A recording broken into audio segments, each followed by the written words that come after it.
मार्च तालनि 36 सालमारि 2020 इंराजि बिसुआव खरकची से थामब्रा 23 फोरोंनाय रक सेबुकनि याकाकमानि हास्थायाव कर'ना भाइरास आखारि तंमाबाय थांनाय तालबा रमै दरमै माइन्डिया फोरोंनाय रक आबनि बिसिंखौ खरकची फोरोंनाय रक थैका तै अमाहायनो गोबांबा फोरोंनाय रक दंगो सा खामनि सेब मानयावै नगो थैमुं बै जबा ख्लायै दंना नांगै दंगो सांनो सालो बबाग्रा खरनि रुं बबन न साक बायथांनि मानथायनि बागै फायै अमाहायनो कक साका खरकची से थामब्रा 23 फोरोंनाय मथांनि खरकसा फोरोंनाय आबना कारिबो बसाका फोरोंनायनि सालनो रुखसावै हास्थायनि जत फोरोंनाय रकनि थानि रां किसा मिसा खांनानि फोरोंनाय हामक्राय फाननि बागै बरकनि सानमों जे फोरोंनाय रक्तै फोरोंनाय जुरनि जुंजाल' क्लाय तंनाय रक बरकनो अ फाननि सिमे रां चुबासो क्लायनानि बागै आबनि लगे डेपुटेशन दिना फायै नायमथां नायकलेरनि सामुंनो ती बजलि जाकमानि ककनो साका खरकची साइ थामब्रा 23 फोरोंनाय रक्तै बसाका बसाबती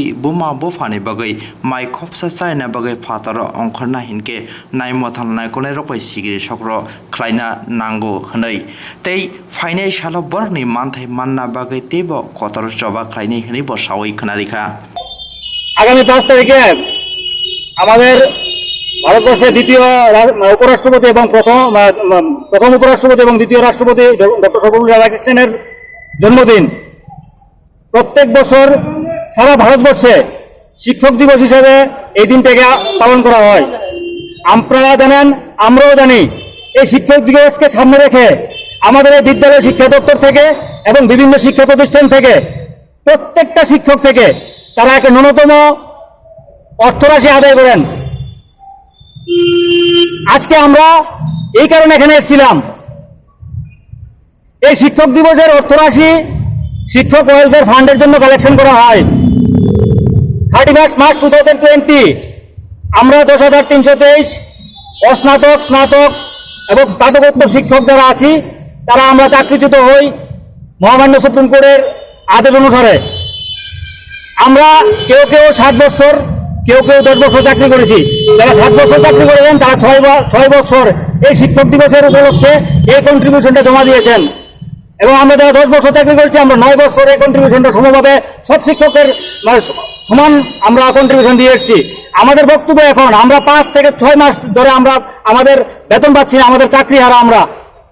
সেই জায়গায় দাঁড়িয়ে এই 10 দিনে, গত 10 দিনে আমাদের এই চাকরিচ্যুত শিক্ষক শিক্ষিকাদের মধ্যে 10 জনকে আমরা হারিয়েছি এবং আরো বহু শিক্ষক শিক্ষিকা এখনো আছেন যারা বিনা চিকিৎসায় বাড়িতে মৃত্যু পথযাত্রী। আমরা চাইছি এই শিক্ষক ওয়েলফেয়ার ফান্ড থেকে অতি সত্বর এই দপ্তর যাতে তাদের এই আইনি জটিলতা বাদ দিয়ে তাদেরকে দপ্তরের ডিডিও, আইএস অথবা ডিস্ট্রিক্ট এডুকেশন অফিসারের মাধ্যমে তদন্তক্রমে তাদেরকে এই শিক্ষক ওয়েলফেয়ার ফান্ড থেকে ইমিডিয়েটলি সাহায্য করা হয়। আমাদের বিশালগড় মহকুমার, আমরা উদাহরণস্বরূপ বলতে পারি, বিশালগড় মহকুমার গণেশ দেবনাথ মহোদয়, উনি মৃত্যু পথযাত্রী। আপনাদের বিভিন্ন মিডিয়াতে আমরা এই খবরগুলো দেখতে পেয়েছি। আমাদের সোশ্যাল মিডিয়াতে আমাদের যারা চাকরিচ্যুত শিক্ষক শিক্ষিকা আছেন, অন্যান্য শিক্ষক শিক্ষিকারও এই গণেশ দেবনাথের সাহায্যের হাত বাড়িয়ে দিয়েছেন। আমরা চাই ডিপার্টমেন্ট এই ব্যবস্থাটা নিয়ে ওয়েলফেয়ার ফান্ড থেকে ওনাদের সাহায্য করা হোক। আজকে এই বিষয়টাকে নিয়ে আমরা এখানে এসেছিলাম। আপনারা সবার সামনে আমাদের এই রাজ্যের রাষ্ট্রপতি কালাপ্রাপ্ত পুলিশের ভূমিকা আপনারা দেখলেন। আমরা যেখানে যাচ্ছি, আমরা শ্রদ্ধাঞ্জলি করতে যাচ্ছি, আমাদেরকে হুমকি দেওয়া হচ্ছে, অ্যারেস্ট করে নাও, এইগুলিকে অ্যারেস্ট করো না, এডিরে দাঁড়িয়ে তুলো, এই সমস্ত কি ভাষা ব্যবহার করা হচ্ছে। আমাদের রাজ্যের গর্বের পুলিশ, রাষ্ট্রপতি কালাপ্রাপ্ত পুলিশ, পদে পদে আমরা যারা নিরীহ আজকে এই চাকরি হারিয়ে আমরা যারা এই রাস্তায় ঘুরছি আমাদের অন্যের সংস্থানের জন্য, আমাদের ছেলে মেয়ে, আমাদের বৃদ্ধ মা বাবা, আমাদের অসুস্থ মা বাবাকে ওষুধের জোরে আমরা করে দিতে পারছি না, আমরা যখন ন্যূনতম প্রয়োজনীয়তা বোধ দেখাচ্ছি, এই আমাদের কারাপ্রাপ্ত রাষ্ট্রপতি কারাপ্রাপ্ত পুলিশরা আমাদেরকে পদে পদে হুমকি দিচ্ছে, এইগুলিকে এদিকে গাড়ি তুলো। এগুলো কি হচ্ছে আমাদের এখানে? আমরা যারা চাকরিটা পেয়েছিলাম 10,323, আমরা কি কারো ঘর থেকে আমাদের অ্যাপয়েন্টমেন্ট লেটারটা কি জোর করে নিয়ে এসেছিলাম? সরকার আমাদেরকে অ্যাপয়েন্টমেন্ট লেটার দিয়েছেন। অপরাধটা কি আমরা করেছি?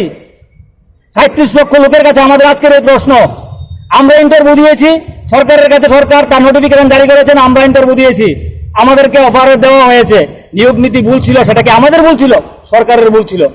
সরকার আমাদেরকে বাঁচাবেন বলে, সরকার আমাদেরকে কিছু একটা করবেন বলে বারবার এই প্রতিশ্রুতি দিয়ে এসেছিলেন এবং তারা সুপ্রিম কোর্টে গেছেন। মাননীয় সুপ্রিম কোর্ট তিনবার বিভিন্নভাবে রায় দিয়েছেন। লাস্ট যে রায় হয়েছে সেই রায় আপনাদের সবার মিডিয়া বন্ধুদের কাছে সবার কাছে আছে। সেই রায়ে 18 নম্বর পেরায় কি বলা হয়েছে, আজকে 1 মাস প্রায় হচ্ছে। আমরা দুঃখের সঙ্গে বলছি এই চুলচেরা বিশ্লেষণ আজও শেষ হলো না। আর কত মৃত্যু দেখলে এই পর্যন্ত আমরা 65 জন প্রায় 65 জন শিক্ষক শিক্ষিকাকে হারিয়েছি। আপনাদের মাধ্যমে আমরা সবাইকে রাজ্যবাসীকে বলতে চাই, আর কত মৃত্যু দেখলে আমাদের মাননীয় শিক্ষামন্ত্রী মাননীয় মুখ্যমন্ত্রীরা আমাদের এই সুপ্রিম কোর্টের রায়কে চুলচেরা বিশ্লেষণটা সম্পূর্ণ করবেন। আমরা এই চুলচেরা বিশ্লেষণটা জানতে পারবো আপনাদের মাধ্যমে। আমরা জানাতে চাই আমরা এই রাজ্যের মানুষ, আমরা এই রাজ্যের বেকার ছেলে মেয়ে ছিলাম। আমরা তথাকথিত 7 লক্ষ বেকারের একটা অংশ ছিলাম। বর্তমানে আমরা 1.5 লক্ষ বেকারের একটা অংশ হয়ে গেছি। আপনাদের মাধ্যমে আমরা সারা রাজ্যে 37 লক্ষ মানুষের কাছে এই বার্তাটা দিতে চাই। আমরাও এই রাজ্যের মানুষ, আমরাও এই 37 লক্ষ লোকের অংশের মানুষ। আমরাও বাঁচতে চাই। আমাদের পরিবারের এই 45-50 হাজার লোকও বাঁচতে চায়। আমাদেরকে বাঁচার অধিকার দিন, আমাদেরকে বাঁচতে দিন। আর পুলিশ যারা আছেন, আপনাদের যারা পুলিশ প্রশাসন আরক্ষা দপ্তর আছে, হয়তো বা আপনাদের পরিবারের কেউ আমাদের সঙ্গে আছে, দয়া করে আমাদের সঙ্গে এই ব্যবহারটা করবেন না। আমরা কোনো সন্ত্রাসবাদী সংগঠনের সদস্য না, আমরা শিক্ষক ছিলাম। আমাদের ব্যবহারটা শিক্ষকেরই থাকবে, আমরা সেই জিনিসটা বুঝি। আপনারাও দায়িত্ব পালন করছেন, আমরা পেটের তাগিদে এসেছি। এতটুকু আজকে বলা। সবাইকে নমস্কার। 323 শিক্ষক, সারা রাজ্যে 10,323 শিক্ষক যে বিপর্যয়ের মধ্যে, মানে দুর্বিষহ অবস্থা। এখন মানে ঘরে রোজগার নেই, মানে খাবার অবস্থা নেই। এই অবস্থায় আমাদের মধ্যে কিছু শিক্ষক আছেন যারা ভীষণভাবে অসুস্থ এবং তাদের ট্রিটমেন্ট করার পয়সা পর্যন্ত তাদের কাছে নেই। ঘরে ভাত খাবার পয়সা নেই, এর মধ্যে অসুস্থ, ট্রিটমেন্ট করানো যাচ্ছে না। আমাদের 2 জন উদাহরণস্বরূপ বলি। বিশালগড়ের গণেশ দেবনাথ স্যার, বিগত কয়েক বছর আগে উনি হার্টের প্রবলেম ছিলেন, হার্টে বোধহয় ব্লকেজ ছিল, ব্লকেজটা ট্রিটমেন্ট হয়েছিল, কিন্তু এখন তো ট্রিটমেন্ট হচ্ছে না। উনি সবার কাছে সাহায্য চাইছেন। আমরা 10,323 শিক্ষকদের পক্ষ থেকে, সংগঠনের পক্ষ থেকে সারা রাজ্যব্যাপী একটা আপিল করেছি ওনাকে সাহায্য করার জন্য। ওনার কাছে কিছু 25,000 টাকার মতো আমরা সাহায্য তুলে দিতে পেরেছি, কিন্তু এই ট্রিটমেন্ট এই টাকায় হচ্ছে না। এখন আমরা ওনার এই পরিস্থিতিতে চাকরি চলে গেছে, এর মধ্যে ওনার দুটো ছোট ছেলে, একটি মেয়ে, পরিবার নিয়ে উনি পথে বসেছেন। আমাদের 10,323 শিক্ষক, মানে চাকরিচ্যুত শিক্ষক, গণেশ দেবনাথ, বিশালগড় বাড়ি ওনার। এখন ওনার ট্রিটমেন্টের জন্য আমরা শিক্ষা অধিকর্তার কাছে ডেপুটেশনে এসেছি। ডেপুটেশনে 2 জন আমাদের প্রতিনিধি সদর ডাইরেক্টরের কাছে গেছেন, সত্যজিৎ দে এবং সিদ্ধার্থ দাস, 2 জন গেছেন। আমাদের দাবি হলো যে গণেশ স্যার এবং ধর্মনগরের রিসেন্ট সুভাষ মালাকার একজন স্যার, উনি উপর থেকে পড়ে কোমর ভেঙে ফেলেছেন রিসেন্ট। এরকম অবস্থায় মানসিকভাবে একই তো দুর্বিষহ অবস্থা, ঘরে খাবার ব্যবস্থা নেই, চাকরিচ্যুত, মানে বিধ্বস্ত আমরা সবাই। এর উপর আমাদের টিচাররা এমনভাবে অসুস্থ, ট্রিটমেন্ট করা যাচ্ছে না। আমরা একটা দাবি নিয়ে এসেছি যে বিগত 9 বছর ধরে, 10 বছর ধরে আমরা 2010 সাল থেকে চাকরি করে আসছি, এবং আর যারা ইউজিটি তারা 2014 পর থেকে 6 বছর চাকরি করে আসছি। আমরা টিচার্স ডে উপলক্ষে, সামনে 5ই সেপ্টেম্বর টিচার্স ডে উপলক্ষে আমরা প্রত্যেক বছরই টাকা দিয়ে এসেছি। একটা 50 টাকা করে আমরা টিচার্স ওয়েলফেয়ার ফান্ডে টাকা দিয়েছি।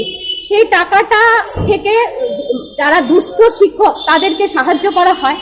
এখন যেহেতু চাকরি চলে গেছে, আমরা ডাইরেক্টরের কাছে, মাননীয় ডাইরেক্টরের কাছে আমরা দাবি করতে এসেছি, ডেপুটেশন দিতে এসেছি যে আমাদের 10,323 চাকরিচ্যুত শিক্ষকরা যারা দুর্বিষহ অবস্থায়, এখন টাকা নেই এবং ট্রিটমেন্ট করতে পারছেন না, এখন ভীষণ মানে কি বলবো, খুব কঠিন রোগে ভুগছেন। ফলে তাদেরকে ট্রিটমেন্ট করার জন্য ওই টিচার্স ওয়েলফেয়ার ফান্ড থেকে যদি তদন্ত করে দিন, কিন্তু রাজ্য সরকার, আমাদের ডাইরেক্টর স্যার, তারা যেন তদন্ত করে ওনাদেরকে সাহায্য করার ব্যবস্থা করেন, কিছু টাকা দিয়ে ওনাদের ট্রিটমেন্টের ব্যবস্থা করেন। শুধু আমি উদাহরণস্বরূপ 2 জনের নাম বললাম, এমন আমাদের 10,323-এর মধ্যে অনেক শিক্ষক আছে যারা এখন ভীষণ একদম মৃতপ্রায় অবস্থায় রয়েছে, ট্রিটমেন্ট করাতে পারছেন না। এই আপিল নিয়ে এসেছি আমরা ডেপুটেশনে, যে সরকার এবং রাজ্য আমাদের শিক্ষা দপ্তর তাদেরকে তদন্ত সাপেক্ষ কিছু আর্থিক সাহায্য করুন ট্রিটমেন্টের জন্য। এটাই আমাদের দাবি আজকে।